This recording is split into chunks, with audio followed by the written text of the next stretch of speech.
When I started trading, I thought success came from overanalyzing charts. Years later, I realized it was the opposite. That's why I built this strategy.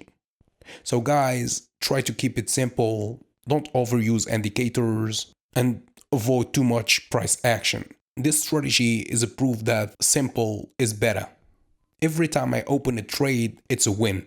And most of the time, I'm using 4 indicators at max. I don't use too much price action or technical and fundamental analysis. I have few rules to follow and I stick to that.